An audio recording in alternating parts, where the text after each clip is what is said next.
Viewer ka ba ng Wish Ko Lang? Bakit kaya deserving kang matupad ang iyong hiling? I-wish mo lang at malay mo, matupad yan. Si Diwata ay nag-wish sa ating Facebook page para sa mag-iinang umantig sa kanyang damdamin. Madalas ko siyang makita sa kalsada. Kasama niya yung mga anak niya habang nag-wheelchair naman si Jenny. Nahawa ako sa kanila. Kaya nung magkita kami nung sumunod na araw, tapos nagpaalam ako sa kanya na kung pwede ko siyang kunan ng picture. Nahahabag daw siya sa araw-araw na nakikita niyang bumabagtas sa kahabaan ng kalsada nito. Sina Jennifer at ang kanyang mga anak.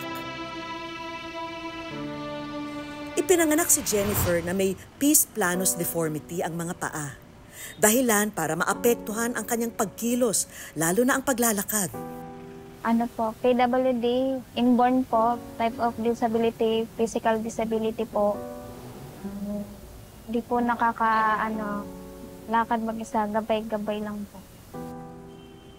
Sa kabila ng kapansanan, nananatiling positibo si Jennifer para sa kanyang pamilya. Namamasukan bilang isang construction worker ang asawa ni Jennifer, kaya siya ang nakatoka sa kanilang mga supling. Kailangan niyang maihatid ang mga anak sa eskwela. Sabi po nila, the best mommy daw po ako. Okay lang naman po na at least po yung pagiging nanay ko po, nagagampanan ko po. Pwede po kami nahatid ni Mami gamit yung wheelchair niya.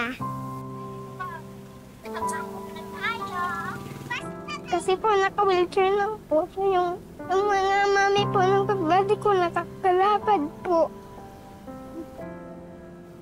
Kaso ang wheelchair na ginagamit ni Jennifer ay sira na.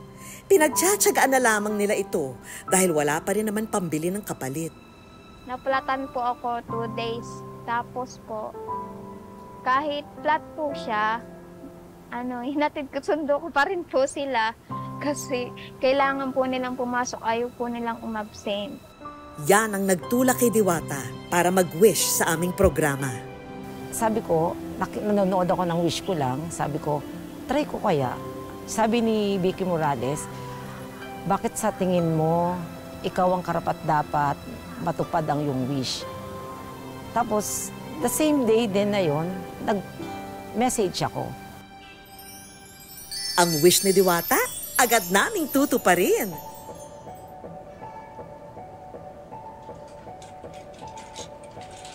Hi, Jennifer! Hello! Na alam ko, pagdating sa school, iniiwan mo na sa kanila, tapos ikaw naman ang nag-wheelchair pabalik ng bahay.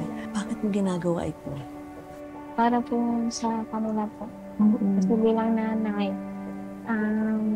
tungkulin ko pong alagaan at hargain po sila.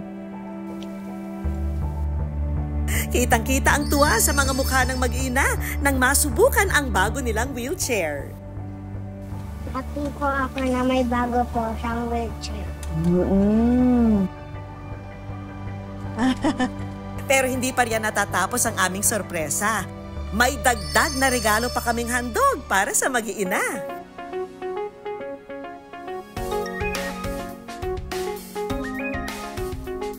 Siyempre, hindi mawawala ang tulong pinansyal para kay Jennifer. Tapos, Jennifer, merong bibisita sa'yo rito. Ha?